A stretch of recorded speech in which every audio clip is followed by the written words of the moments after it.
Radical as it may sound, I'll use this platform to talk about what I think of term sheets at seed stage, right? And I'm not going to advocate anything for friends and family rounds, angel rounds, or Series A rounds. So caveat is I'm talking about seed stage.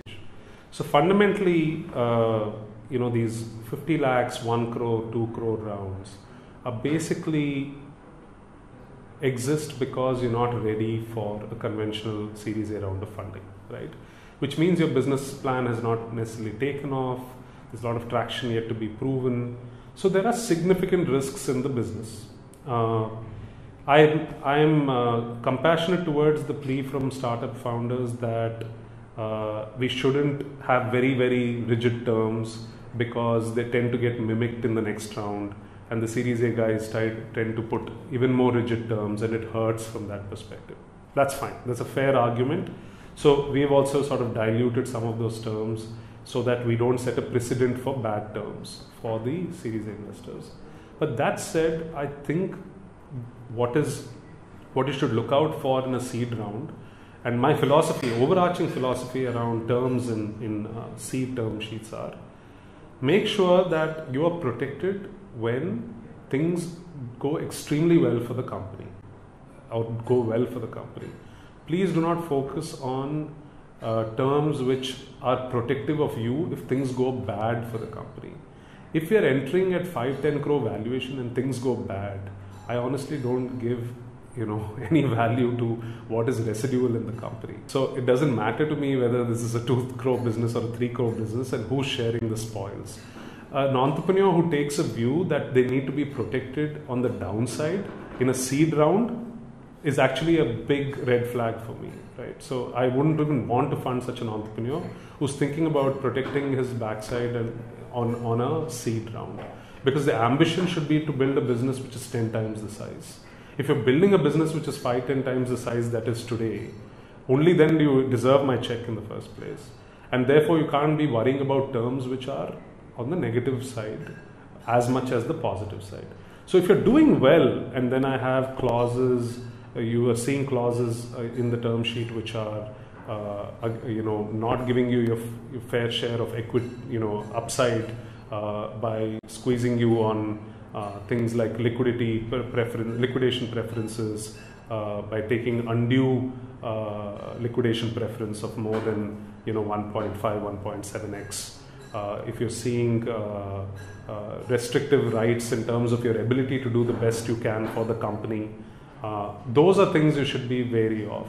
On the flip side, anti-dilution. I mean, how can you be worried about anti-dilution at a 5 crore valuation range? I mean, if you're going to raise another round of money below the 5 crore valuation range, this is a huge problem per se, period. So it doesn't matter that much if you ask me whether it's full ratchet, weighted average, etc. All these fancy terms come from the West. I don't think they're as relevant from the Indian context because seed rounds don't get priced at aggressive valuations like in the West. So I think the context of what we do in seed rounds in India has not been set. We're simply trying to mimic, Silicon Valley type term sheets. So startup friendly term sheet, make sure that you're giving away a fair share of your company for the value you're getting from the investors. So you can't treat all investors equal. If you're getting dumb money versus smart money, there has to be a difference that you're willing to pay. The value of the time somebody is willing to spend with you and actually ensure that you get to the next stage is far more valuable sometimes than just the capital loan. So you have to be able to make a call on getting a fair valuation if you're not getting smart money. So please, if you're taking dumb money, take it, but don't give away all sorts of terms and rights, etc. And if you're taking smart money, ensure that there are protective rights for the investors to the extent that their investment is protected. Nobody wants to lose money and have you make money as an entrepreneur if they're not making as much money.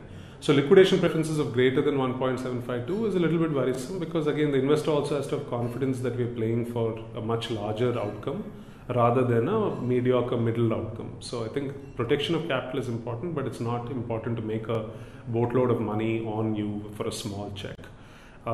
Second, I think is you need to have clauses which allow you to function, the company as per your thought process, because no investor can spend that kind of time at seed stage to help you direct the company in the way it should be.